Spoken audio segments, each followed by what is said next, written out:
guys. Good morning. Good morning, Jenny. How you doing, Jenny? You had a great weekend, Jenny? What a great weekend I had. My Oklahoma Sooners pulled off an epic comeback to beat those hated Texas Longhorns. And your Alabama rolled all the way into Texas A&M and gave up 41 points and lost. And Tom Brady at age 44 throws 5 more touchdown passes.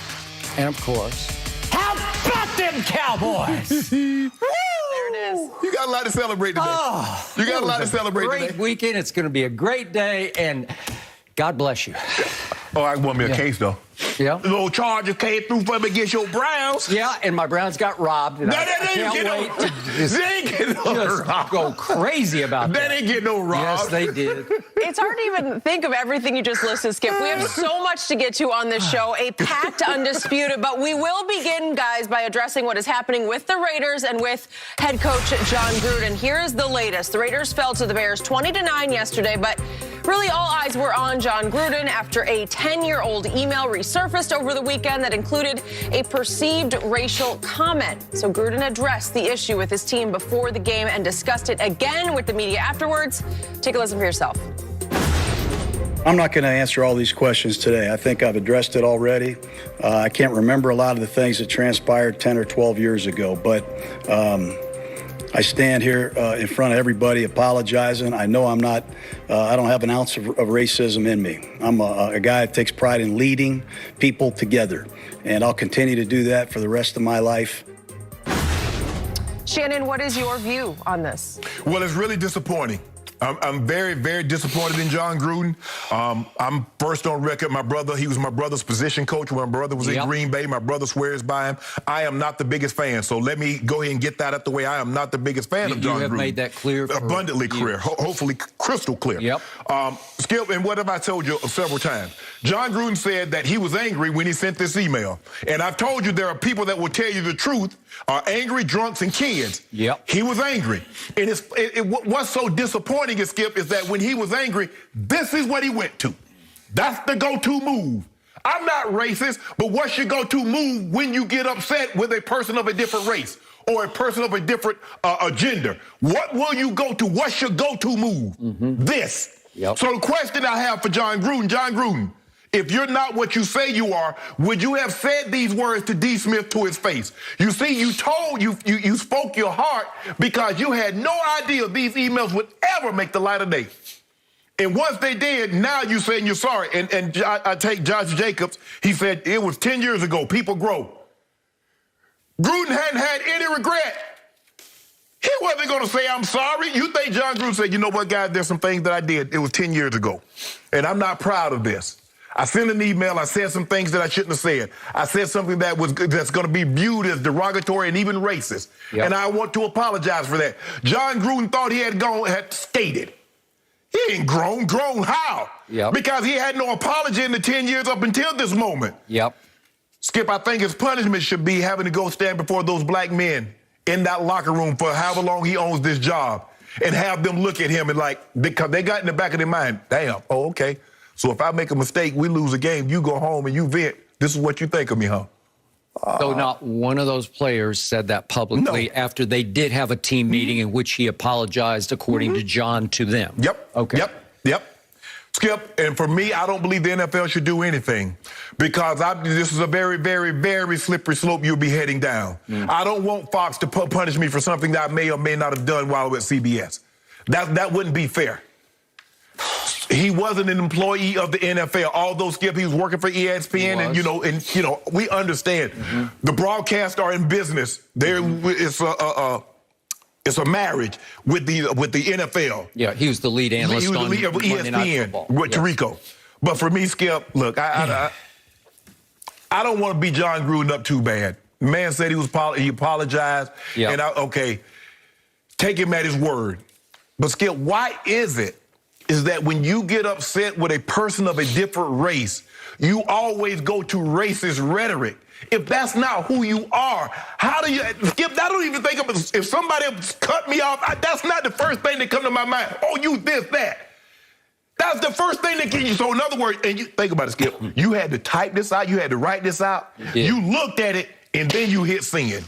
You hit that because you didn't think these weren't going to make the light of day. Now, he said, there's some other things that I said in there also. So he's trying to go ahead and get in front of these, Skip, because eventually you know what he said about certain owners, whoever the owners are. That's going to come out eventually. But this is not a good look for John Gruden, especially, Skip, when you're in the business of leading, because a lot of what John Gruden's success has been built on the backs of black men. I want John Gruden to know that.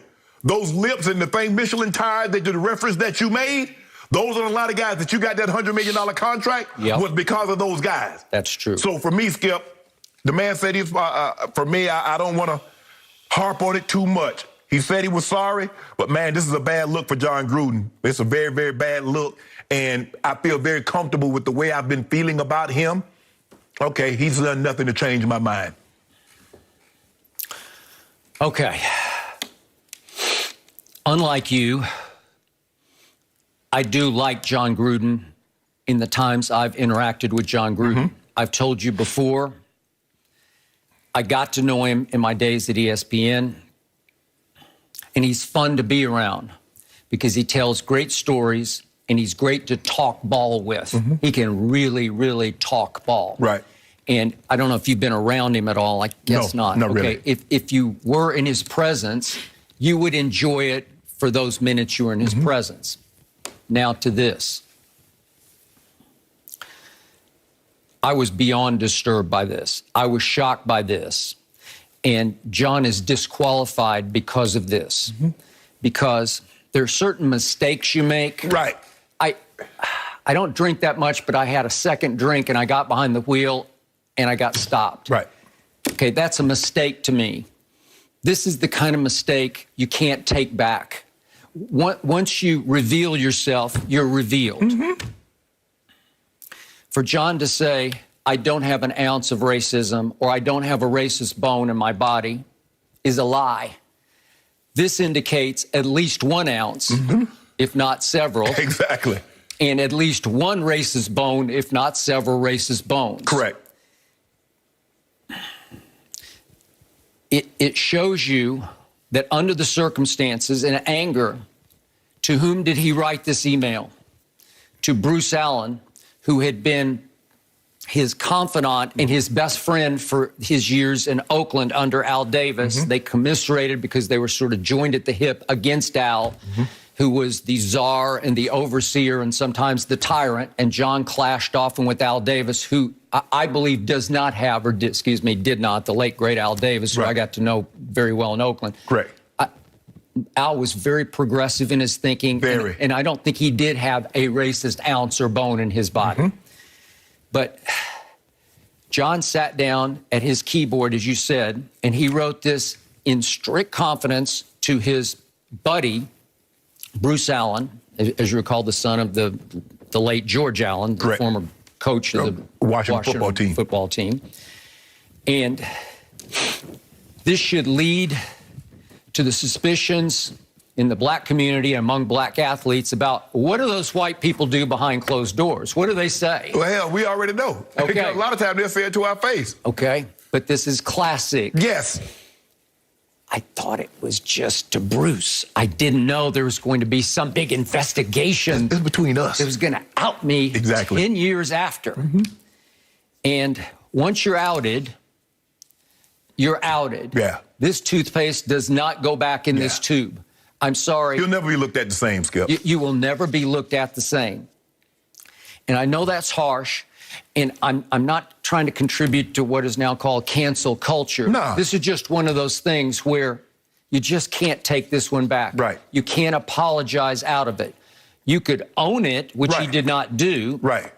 And I want to refer a couple of times here to a column in USA Today by our friend Jared Bell, who is the longtime veteran, great African-American columnist for the sports section of USA Today. And he is all but laughing at John's explanation to ESPN that he was actually referring to dismiss like rubber lips, as in he was a liar. That's the expression, says John, that I use for people who are liars. He has lips. What was it? I can't even say it. I can't even say it. But okay. But he's trying to say that's my expression for people I believe are untruthful. No, that's untruthful. Thank you. I'm not going to let you have that Thank you. Skippy, you remember all the caricatures? And the caricatures, when they had the animation on television, what did they have?